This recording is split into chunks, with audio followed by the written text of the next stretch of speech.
Selamat siang Bu, perkenalkan saya Dr. Dina Novianti yang berjaga di klinik hari ini.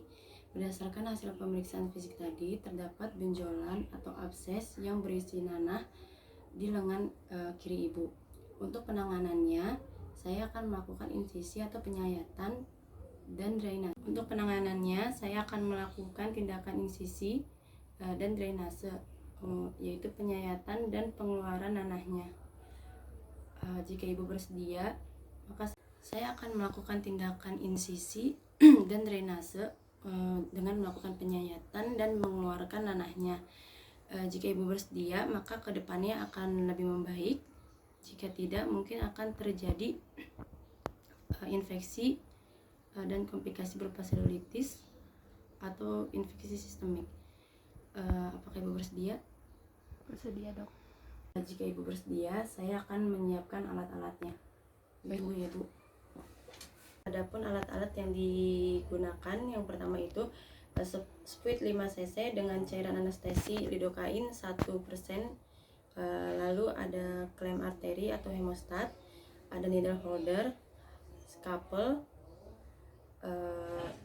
pinset, ada lalu cairan antiseptik, kaset steril, dan plester. Dan pasien sedemikian rupa agar area abses yang akan diinsisi terpapar sepenuhnya dengan posisi pasien yang tetap nyaman. Setelah itu sesuaikan terang lampu hingga visualisasi abses terlihat optimal. Udah.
Setelah mencuci tangan menggunakan air bersih dan sabun, gunakan alat pelindung diri berupa sarung tangan, masker, dan apron.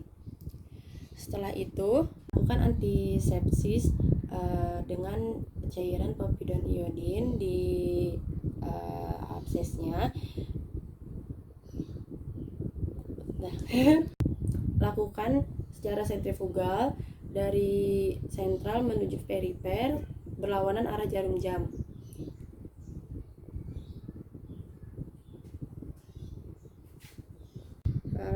Selanjutnya melakukan anestesi infiltrasi intradermal di 2 titik.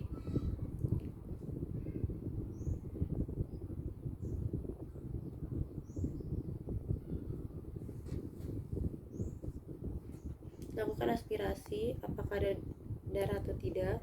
Jika tidak, suntikan sambil ditarik perlahan. Tanpa mencabut jarumnya, pindahkan ke sisi yang berlawanan.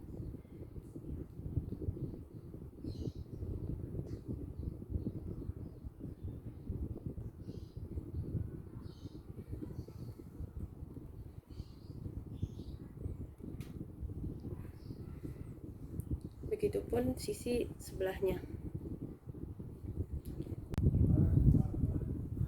Cabut.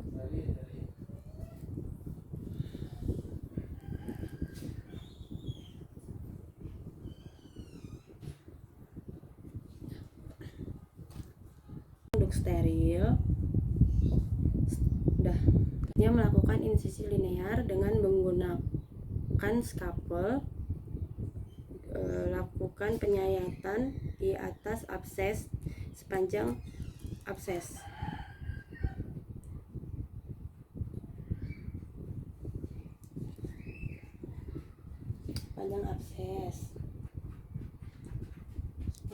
Itu masukkan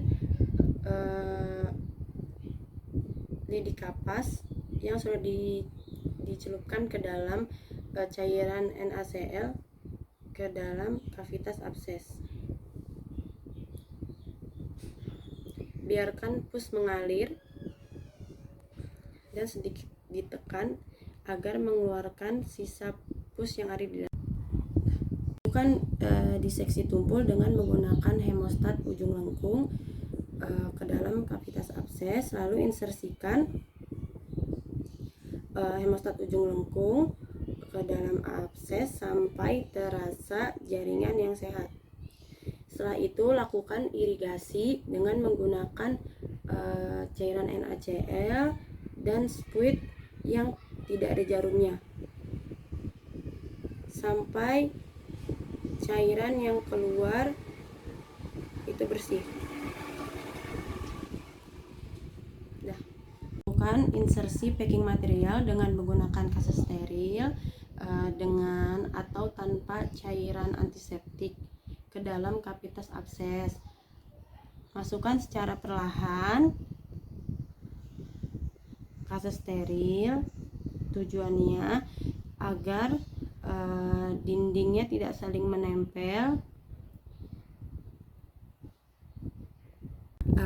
yang akan mengakibatkan luka tertutup secara prematur dan terjadi akumulasi bakteri yang akan menyebabkan terbentuknya abses.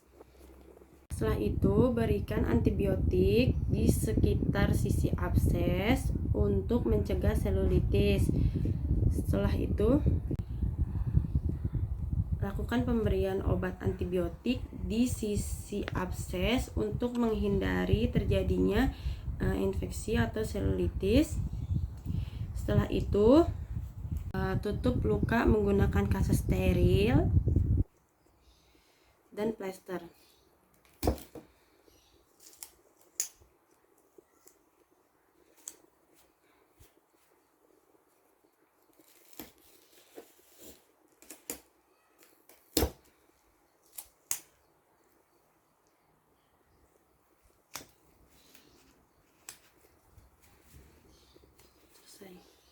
Jika timbul kemerahan, bengkak, atau gejala sistemik seperti demam, ibu bisa datang kembali. Bila diperlukan, insersi packing materialnya bisa diganti setelah 2-3 hari selepas insisi.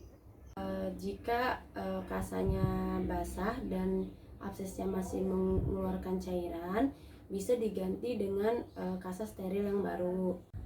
Saya akan melakukan asesmen saat ibu datang di kontrol kedua untuk melihat adakah penyembuhan dari luka abses ibu. Dan saya akan memberikan obat anestetik dan analgetik kepada ibu. Sebelumnya ada yang perlu ditanyakan lagi, Bu? Tidak. Baik ya Bu, saya akan tulis di rekam medis.